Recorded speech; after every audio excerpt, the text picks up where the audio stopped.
you doing, Darren? Hey, find yourself there, Billy. I'm doing good. Let me turn you up a little bit so I can hear you here. That's a great background you've got. It looks kind of familiar. Oh, thank you. And I appreciate you got the Hound Dog Racing logo. You're pretty on brand there. That doesn't take a lot of work, right? No. Well, that's the name of my. I do virtual racing, iRacing. I don't know if you've ever heard of it. Yes, sir. Oh, you have? I do that, and so it's a dream I had always to be a professional driver, but a thing called life happened and this and that, and so it never came about. So after I had a heart attack, stroke, and seizure, and when my doctor said, okay, you got to retire, I had to come up with something. So I said, that looks like something I'd be interested in. So I tried it, and I got a sponsor, Performance Distributors, and so I got a league that we race every Saturday night. It's broadcast every Saturday night. So I'm a professional sim racer now. I give that 2 thumbs up, just like I do this new book. Not your first book. When you're writing your first book, you don't fully know what to expect. It's all hearsay. And then after you've done that first one, everyone gets a little bit easier. In this case, how long did it take you to write The Faith of Elvis? It took us probably about 6 months to do it, because it wasn't just sitting down. I mean, there was a lot that went in. I put my heart and soul into this book. I've done a couple of other books before, and so I knew what to expect. But I got with a great publisher that said, let's explore a side of Elvis that nobody's ever talked about. Yeah. So I said, yes, please, sign me up. I'm ready for it. So that's where we came up with it. But the idea came from that near-death experience that I was dead for 10 minutes. And I saw, no way to say it easy, but I saw heaven. It's real. So, and I saw Elvis there. So when I saw him, it was only for just a few seconds, but I was dead for like 10 minutes. But up there, everybody's worried about eternity. Wow, that seems like a long time. But there's no sense of time up there, so you don't really think about it, So he just said, tell my family, my friends, and fans, I love them. I'll see them when they get here. And I just, wow. And then, I came to, and I kept thinking about, okay, what am I supposed to do with all this, that happened to me? Because I didn't tell my wife or my family or anybody about this near-death experience, or what I call a near-God experience, until almost 2 months later. Because I kept praying, what should I do with this? What should I do with this? And then I was told, share it. So I said, okay. So then it started snowballing after that. It just got it turned into a book and everything. And, I'm really proud of this one. So I can imagine that it hits close to home, to say the least. And not only is Elvis one of the biggest artists of all time, but he kind of has a resurgence, I would say, every 7 to 10 years. There's a new thing that brings him back into the spotlight. And this new movie with Tom Hanks has definitely done that to generations or people who are not everyday Elvis listeners. Right. And what was the timeline of that movie coming out, you finding out about it versus writing this book? It was during the time that we was about halfway into the book. It was when they started discussing the movie. It was a rumor at first, and it was like, wow, okay. I was looking forward to seeing it. I knew, was it going to be accurate? Yes, that's where I was going with that. Yes. Yeah, I kind of figured you were, because everybody does that. But I went into it and watched it with an open mind, and tried to look at it from a fan's perspective. But here again, now we're dealing with a subject that I spent 17 years with. So I'm sitting there looking at it going, oh, that didn't happen. That didn't happen. Neither did that. So I just kind of, okay.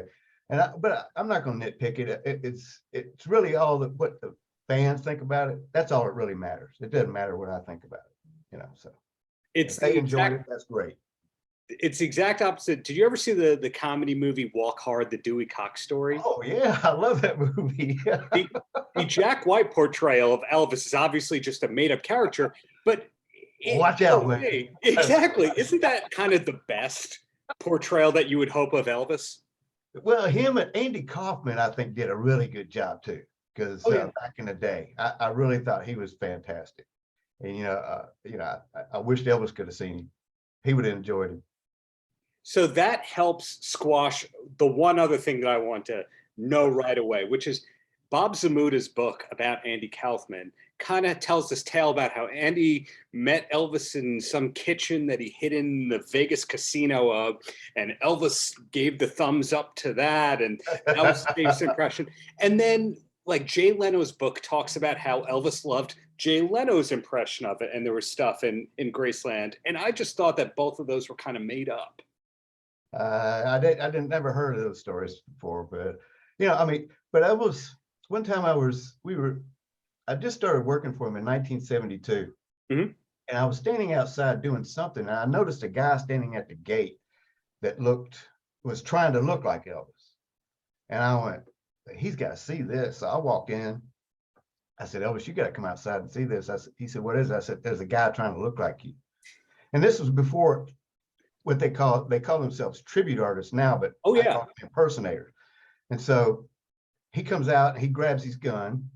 I mean, and people, why did he carry? Well, because we didn't know if the guy's a nut or not, Yeah. So he, and as we was walking toward the gate, and there's photos of us doing this. He motions me with the gun to come over and take it. And so we were so smooth that nobody really knew what we were doing.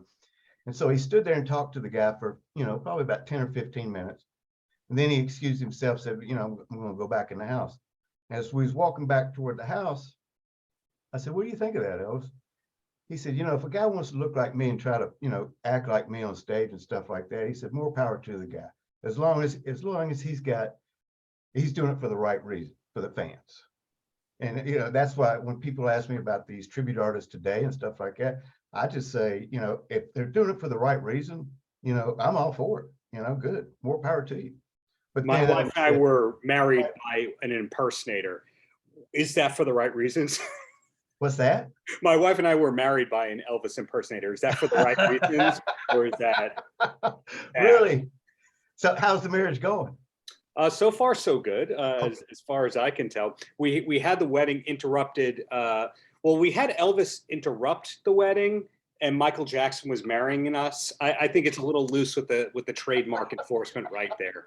But I would assume you were not married by an Elvis impersonator. No. So now, where did all this take place, Darren? You got me curious. What happened here? Because I've never heard of it. You said Michael Jackson was marrying you, but then Elvis interrupted, right? Yeah, we paid extra for that. That was at the Viva Las Vegas Chapel in Las Vegas. And Darren, you got to give me a high five on that, buddy. That is just too good right there. I like it. I'm glad that didn't get me hung up upon. So anyway, back to this fantastic work that you not only wrote but finished, because anyone can tell you they're writing a book. Not everyone can finish a book. Yeah. Having finished this book, you then have to do months of interviews and press and appearances, and it doesn't end with just writing the book. Right. Are you already thinking about the next book, or is this just such a marathon that this is the last one? Right here. This is the end of it right here. Yeah. Like I said, when I set out to do this book, I wanted to portray a side of Elvis that nobody's ever saw or really even talked about, because everybody's talked about the problems that he had. Okay, why are we kicking a dead horse? Let's go on and move on to something else that people don't know about. Mm-hmm. And that's what this book is about. Giving them something new and more positive to read about the guy that, he was my hero growing up. He was my older brother, but he was my hero.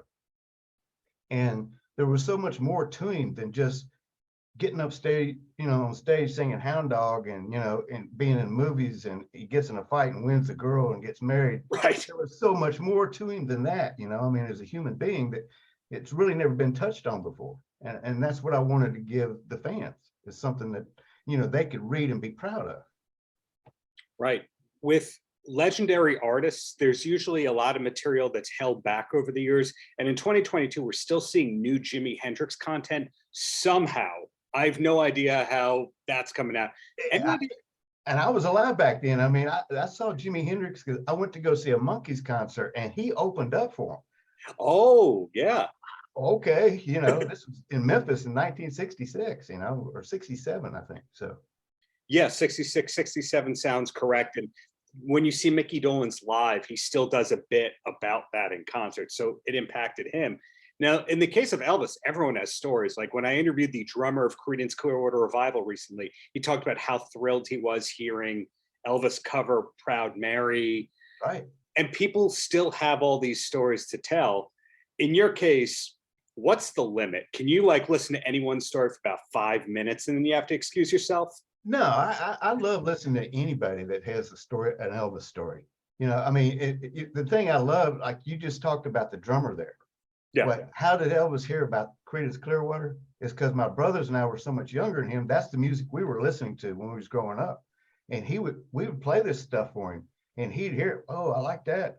You know, just like Steamroller Blues. He'd never heard that until he came down to the basement one time and we were playing it on a record. And who's that? That's James Taylor. I like that song. Play it again. You know, I got several stories like that. You know, I mean, Freebird. I was downstairs and I had a date with me, and I'm jamming with Freebird playing air guitar, you know, and Sure. Elvis comes walking down and I say, "Hey, Elvis," and my date said, "You're not gonna fool me with that one." And Elvis said, "Hey, Billy," and she turns around and there he is. He said, "Who is that?" I said, "Leonard Skinner." He said, "What?" I said, "Leonard Skinner, pronounced Leonard Skinner." And I handed him the album cover. He said, "Play that song again for me." I said, "Okay." So I play it and he's sitting there listening to it. And he listened to it all the way through again. He said, "Play it one more time." And I said, "All right." And so he was so into it. I was really surprised because usually the music I played for him, he didn't really care for. Like, you know, there was a lot of Jimi Hendrix he didn't care for, but he listened to it and he said, "You're going to hear a lot about these." He was looking at the album cover, and when the song ended, he got up and said, "You're going to hear a lot about these guys." And when he was walking out of the room, he started singing, "If I leave tomorrow, will you still remember me?"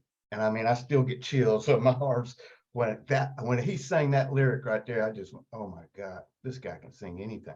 Yeah. And, you know, sadly, these guys, you know, they passed away 3 months after Elvis, you know, when their plane crashed. So. Yeah. Well, being so close to the Memphis music scene, were you around Ardent Studios much? Yeah. Yeah, when I was growing up, me and my youngest brother David, we had several bands. We played in several. In fact, there was one day we were jamming, and we had this little Vernon had an office put in the back on the other side of the pool in our backyard because we were playing. He said, "Nah, that's too loud." So he moved us away from the house. So we'd be out there jamming. One day, David and I were out there jamming. I was playing bass, and David was on his drums. And Elvis hears us. He must have been down at the barn because we had Led Zeppelin playing, so we're jamming with it. So he comes walking in and he said, "What's going on?" We're just jamming. And he said, "Can I sit in with you?" My younger brother David, he's a character. He said, "Well, we just don't let anybody come in here and jam with us, but if you want to try out, we'll let you." Elvis walks over and picks up a guitar and says, "You know, Little Sister?" And we went, "Yeah." He said, "Okay." And so we started playing Little Sister, and we jammed for probably about 30, 45 minutes. And he even played some Zeppelin songs. I mean, he was good. I mean, he could pick it up. I mean, if he could hear the song, he could pretty much go right after it afterward, you know, after hearing it. And so we did that. And then he said, "That was fun, guys." He said, "Let's do it again sometime." Dave said, "Well, we'll let you know if you pass. We got another guy coming in." So, you know, Elvis said, "Yeah, you do that, David. Get back with me, okay?" There was a story in the tour manager of Led Zeppelin's book, Richard, I forget his last name, where it was about Led Zeppelin going to Graceland and it being a mutual appreciation society. So I'm surprised that Elvis did actually like Led Zeppelin, but not a lot of hard rock groups. Well, Elvis got to meet Led Zeppelin. I wasn't there. I think it was they do mention my brothers and I on the box set. They said, "Thank Elvis, the stepbrothers, for playing the music for him," to him. And yeah, we did that. I mean, there was, the story was when they met. Now I wasn't there, Right. but they told me, they said, Led Zeppelin's here, and they'd like to meet with you and stuff like this. And Elvis said, "Sure." So Rick and David, my younger brothers, they were there. And so they walked out on the tarmac. They'd just come off the Lisa Marie. and they were standing there in front of their jets, which they was leasing Chariots of the Gods, I think, and that was Yeah. Caesar's Palace plane. So they were talking, about the plane, and well, look at ours, and then Elvis just looked at him and said, "I own mine."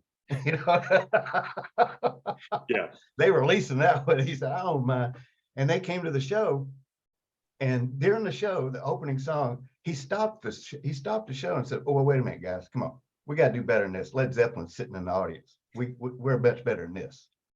So he acknowledged him, and we thought that was great. I mean, I got to meet Eric Clapton and some other rock and roll stars and stuff like that because of Elvis, and he always downplayed what he did. He always, because when we was growing up, he always said, "What I do for a living is not important. What my fans do for a living is more important than what I do." He said, "And when you meet somebody, Billy, if they're famous or stuff," he said, "just treat them like a normal human being, because that's what they want to be, is just treated that way. If you start looking at, you're freaking out, they get a little scared of you. Okay, let's back off of this guy." So I'm trying to remain cool on the outside. I'm standing there shaking hands with Eric Clapton going, "Wow, this guy, that's Eric Clapton I'm shaking hands with." And he talked for a little bit. And Elvis was trying, he could tell he was nervous. So he wanted to break the ice a little bit or make him laugh. He said, "Well, if you need some lessons or anything, James Burton is my guitar player. He'd love to sit in and give you some lessons if you need it." My brothers and I were hanging our heads down going, "Elvis." And he started laughing. He said, "I'm just kidding." He said, "My brothers play your stuff all the time." He said, "You're a really good guitar player. I'd like to have you sit in on some of my sessions sometime." And I'm sitting there, Eric Clapton and Elvis Presley. He said, "What do you mean? It's Elvis Presley and Eric Clapton." "Oh, yeah, that's right." And you mentioned James Burton, hell of a player. And Yeah. Jerry Sheff was also in the band. Oh, yeah. Jerry Sheff, the father of Jason Sheff, who was in Chicago for 30 years. Yeah. So the lineage of a lot of these players also is impressive. Well, Jerry played on the LA Woman album for the Doors. Right. I was just, and Larry London, who played with Journey for a little bit. I met Journey shortly after Elvis passed away, and they talked about Elvis the whole time. And I'm sitting there going, "This is Journey," okay. And they said, "Yeah, we had Larry London sit in with us for a while," which was one of Elvis. He sat in for Ronnie Tutt. So. Wow. Well, the last name check question I have for you before I let you go and let you tell me all the websites and the best places to find you is any Van Halen related interactions over the years? I did get to meet Van Halen in, I think it was around 84, 85. They were playing in San Diego. I was living there. And a friend got me backstage, and somehow they got, well, this is Elvis' stepbrother. So I got to speak to David Lee Roth for about 10 or 15 minutes. He pulled me in a room by himself. He said, "Now tell me about Elvis Presley." "Okay, what do you want to know?" We started talking about karate and stuff like that because David's really into it. So. Wow, that's awesome to hear. Well, Billy, you've been so generous with your time and stories. Your racing team, we talked about, the book we talked about. Is there anything else that we should be plugging or I should be asking about?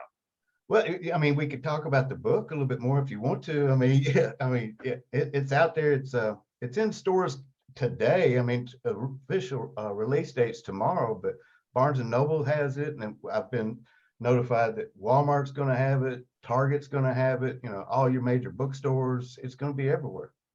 Well, the stock question I have for that is, sure, how much of the book wound up on the cutting room floor? I ask it because as somebody who's written books, you can go, "I've got 93,000 words." And they go, "We don't want more than 75,000 because no one can read that many words." In your case, was there a lot cut? None was cut at all. Now I had a very good game plan when I sat down to do this book. Did a lot of praying about it. Okay, show me the direction to go with this book and give me the words to, convey the stories. And so that's what I did. So you're a creative person, but also a focused, concise person. That's not a very common thing. Most people feel that every word that they have to say needs to be heard. No, I don't believe that at all. I mean, I'm just another human being, just like everybody else. I've got an opinion just like everybody, and you know what they say about opinions. So, I mean, I'm just, the thing that Elvis taught me early in life is to love your love everybody as your brother and sister. And that's what I try to do. I mean, you know, I don't know where it became popular all of a sudden, because another person doesn't believe the same thing I do, or that person, you know, we don't agree on a lot of certain things, that all of a sudden the word hate pops up. That word doesn't exist with me. I don't hate anything. No, we got to learn, forget that word and learn to love again. And that's what we need to do. Okay. You don't hate anything like deadlines? You don't hate that, at least? No. No, I mean, this you got to remember now, 17 years of Elvis's influence, and this is how he influenced me, is to love each other as brothers and sisters, like it says in the Bible, and be quick to forgive, because you don't know what this person's gone through. Just because the discussion you're in may not be going the way you like it. Yeah. Okay, so that's the way you feel, fine, you know, but it doesn't hurt my feelings that you feel that way, or you may not agree with me. Get over that. You little feelings being hurt. No, just take it. You look at their heart. Don't look at the outside of a person. You don't look at the shell here, the outside, their skin color, or anything like that. Look at their heart. See what's happening there. That's what you look at. Here. Wow.